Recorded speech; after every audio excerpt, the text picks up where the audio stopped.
Punto número 7, Salmo 118, verso 25. Dice así la palabra de Dios: oh Dios, sálvanos ahora, te ruego, oh Dios, que nos hagas prosperar ahora. ¿Qué tenemos que hacer? Pedirle a Dios. Podemos pedir a Dios ser prosperados. No es pecado, es un pasaje de la Biblia. Te ruego, Dios, te pido a Dios que nos prosperes. Podemos pedirle a Dios: Señor, yo quiero ser una persona próspera. Yo quiero ser prosperado en lo que hago. Quiero tener éxito en mi vida, en mi familia, en mi trabajo, en mi negocio, en mi escuela, en mi vida cristiana, en mi ministerio. Quiero ser una persona de éxito. No quiero ser un mediocre, no quiero ser un tibio. Prospérame, Señor. Podemos pedírselo a Dios. ¿Ustedes creen que Dios lo va a conceder? Sí, es algo de Dios, es un deseo de Dios dárnoslo. Punto número 8, Salmo 122, 6. Tiene que ver mucho con lo que vamos a tener esta semana, la visita de unos judíos. Dice el Salmo 122, 6, dice así, leamos juntos: pedid por la paz de Jerusalén. Este es uno de los cantos. Si ustedes vienen en la tarde o si ven el programa allí en sus casas, es un canto precioso que se llama Pedid por la paz de Jerusalén. Lo van a poder ver si vienen en la tarde y si no, allí en sus casas. Pedid por la paz de Jerusalén. ¿Y qué va a pasar? Serán prosperados los que te aman. Hay prosperidad de Dios a los que aman al pueblo de Dios. Hay prosperidad de Dios a los que piden por la paz de Jerusalén.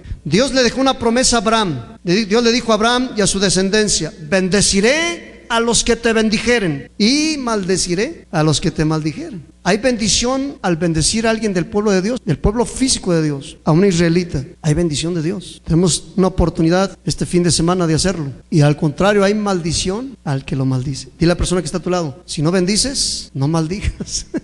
Mejor quédate callado, ¿va? Si dices: no, pues a mí no me cae, esos no me caen a mí bien, pues no digas nada, mejor, pero no hables mal. Así también hay bendición de Dios a los que son del pueblo espiritual de Dios. Israel es el pueblo físico de Dios. Jesucristo era judío, María era judía, José era judío, San Pedro, San Pablo, Tomás eran judíos. Hay bendición por bendecir a alguien del pueblo de Dios, de bendecir a los judíos, al pueblo israelita. Israel es el pueblo físico de Dios, y la iglesia de Jesucristo, es el pueblo espiritual de Dios. Y la persona que está a tu lado: también yo soy del pueblo de Dios. Somos del pueblo espiritual de Dios. Y muchos de nosotros, sin saberlo, posiblemente también somos judíos físicamente. Hay mucho hispano judío, mucho. Israel, por haber desobedecido a Dios, cayó en una profecía de Dios. A causa de haber desobedecido a Dios, fueron esparcidos por todas las naciones. En todas las naciones hay judíos, y nuestra nación no es la excepción. Hay mucho judío entre nosotros. Entonces, el bendecir a alguien del pueblo de Dios, hay bendición de Dios para nuestras vidas. Y bendecir a alguien de la iglesia de Dios, a un cristiano, hay bendición de Dios también a nuestras vidas. Dile a la persona que está a tu lado: si me bendices, Dios te va a bendecir. Ahora, si somos judíos físicamente y espiritualmente, pues dile a la persona que está a tu lado: pues doble bendición. Estás doblemente bendecido. Hay que orar por la paz de Jerusalén. Hay prosperidad a los que aman al pueblo de Dios. Proverbios 11:25. Otra acción a tomar para ser prosperados. Proverbios 11:25, dice así la palabra de Dios: el alma generosa será prosperada, y el que saciare, él también será saciado. ¿Quieres ser prosperado? Hay que ser generoso. Imagínate, Dios nos da y nosotros nada más estamos almacenando. ¿Tú crees que es el plan de Dios? No. Dios nos da y nosotros nada más le estamos echando al cochinito, y el cochinito nada más está engorde y engorde. ¿Es el plan de Dios? No. Dios nos da, nosotros damos. El alma generosa será prosperada. Nosotros somos canales de la bendición de Dios. Dios nos da, nosotros damos. Dios nos da, nosotros damos. Dile a la persona que está a tu lado: Dios nos da, nosotros damos. Es un canal, somos canales de la bendición de Dios. Dios nos da y nosotros nada más queremos almacenar, pues vamos a tronar, ¿verdad? Vamos a tronar. O se va a parar la bendición de Dios, porque ya no hay más. Ya se detuvo porque no hay fluidez en la bendición. El alma generosa será prosperada. Dile a la persona que está a tu lado: deja la tacañería y da con generosidad. Dejemos la tacañería, demos con generosidad. El que siembra escasamente también recibirá. El que siembra generosamente también recibirá. Es una ley, y más para las cosas de Dios. Tenemos que ser generosos, y aún para dar también para el necesitado, para dar para misiones, para apoyar la obra de Dios. Tenemos que ser generosos. Tenemos que ser generosos para esto. Hay prosperidad en la generosidad. Proverbios 13:4. Dice así la palabra de Dios. Paso número 10. El alma del perezoso, ¿qué dice? Desea y nada alcanza, mas el alma de los diligentes será prosperada. El perezoso quiere todo, yo quisiera esto, yo quiero lo otro, y yo quiero aquella otra cosa más. Y le dice a su mamá el perezoso: mamá, ¿me levantas mañana temprano para ir a buscar trabajo? Sí, mijo. ¿A qué horas quiere que lo levante? Como a las 12. El alma del perezoso desea todo, pero nada alcanza. Mas el alma de los diligentes será prosperada. ¿Quieres prosperar? Es una frase que ya la sacamos aquí. Dile a la persona que está a tu lado: ¿quieres prosperar? Deja la pereza y ponte a trabajar. Paso número 11.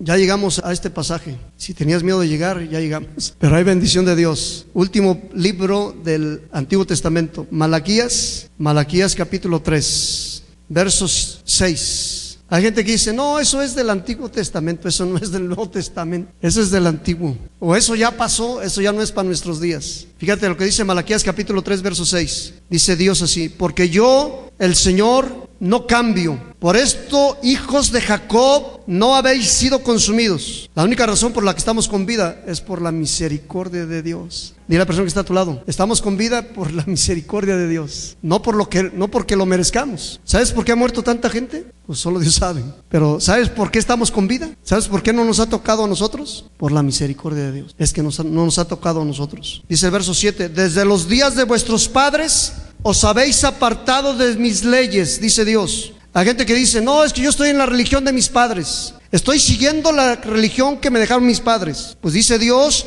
desde los días de sus padres se han apartado de mis leyes. No importa que tus papás te hayan dejado una religión, si esa religión no es de Dios, debes dejarla. Debes seguir no tanto una religión, sino el consejo de Dios, la voz de Dios. ¿Quieres salir de la crisis que estás enfrentando? Debes seguir a Dios. Nuestros padres pudieron haberse equivocado en las enseñanzas que nos dieron. Nuestros abuelos pudieron haberse equivocado en las enseñanzas que nos dieron, porque era lo que ellos conocían, porque no conocían a Dios, porque no conocían su palabra, porque estaba prohibido leer la Biblia. Muchos de nuestros abuelos no tuvieron lo que nosotros tenemos, la oportunidad de escuchar la palabra de Dios. Muchos de nuestros abuelos no tuvieron la oportunidad de tener una Biblia en sus manos. La Biblia era prohibida leerla, fue quemada, quisieron destruirla. Desde los días de nuestros padres, dice Dios, desde los días de sus padres se han apartado de mí. Nosotros debemos seguir a Dios. El día que muramos, al que le vamos a dar cuenta es a Dios, no a nuestros padres, no a nuestros abuelos. Al que le vamos a dar cuenta es a Dios. Así que debemos hacerle caso a su palabra. Dios dice: desde los días de sus padres se han apartado de mí. Y Dios dice: se han apartado de mis leyes y no las han guardado. Y Dios dice: vuélvanse a mí y yo me volveré a vosotros. Queremos salir de la crisis, tenemos que volvernos a Dios. Y Dios se va a volver a nosotros. Mas dijisteis: ¿en qué hemos de volvernos? Verso 8: ¿robará el hombre a Dios? Pues vosotros me habéis robado. Y dijisteis: ¿en qué te hemos robado? En vuestros diezmos y ofrendas. Y fíjese, hay una maldición de Dios: malditos sois con maldición, porque vosotros, la nación toda, me habéis robado. ¿Sabe por qué está enfrentando el mundo la crisis que estamos enfrentando? Porque el mundo entero le ha robado a Dios. Le hemos robado a Dios. ¿En qué le hemos robado? En los diezmos y las ofrendas. Palabras para políticos, para gobernantes, para personas que están en autoridad. Queremos salir de la crisis que estamos enfrentando, tenemos que amar a Dios. Tenemos que volvernos a Dios. Tenemos que apoyar la obra de Dios. Muchas naciones, muchos gobiernos, no solamente no creen en Dios, no solamente no apoyan la obra de Dios, sino que son estorbo a la obra de Dios. Muchas naciones tratan de matar a gente que cree en Dios, que ama a Dios, que quiere predicar la palabra de Dios. Pero si queremos salir de la crisis, tenemos que volvernos a Dios. Y no solamente dejar de estorbar la obra de Dios, sino apoyarla. Gobernantes, ¿verdad? No solamente dejar de estar estorbando la obra de Dios, sino aún apoyarla, aún bendecirla, aún apoyarla económicamente la obra de Dios. Si nosotros queremos salir de toda crisis, tenemos que hacer lo que dice Dios en su palabra. Verso 10: traed todos los diezmos al alfolí, y haya alimento en mi casa, dice Dios. Tenemos que traer los diezmos, la 10ª parte de nuestras ganancias, tenemos que traerlo para apoyar la obra de Dios. Todo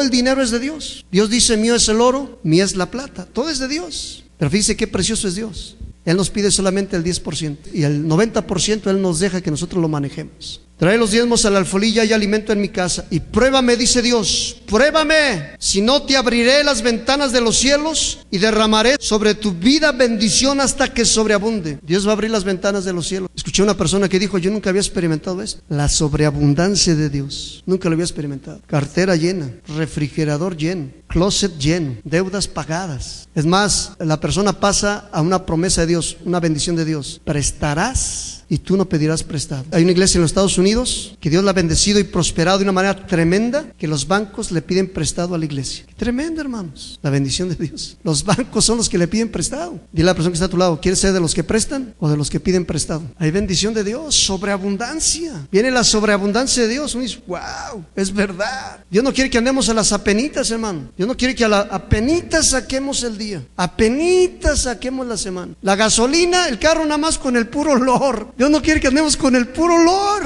¿Ustedes creen que Dios nos quiere así? No, Dios nos quiere bien, bendecidos. Dice, voy a abrir las ventanas de los cielos y voy a derramar bendición sobre tu vida hasta que sobreabunde. Reprenderé también por vosotros al devorador. ¿Sabe por qué el enemigo no quiere que nosotros seamos prósperos? Porque Él nos quiere tener apachurrados, enfermos, en la miseria, en la pobreza. Cuando nosotros empezamos a diezmar y ofrendar, viene bendición de Dios.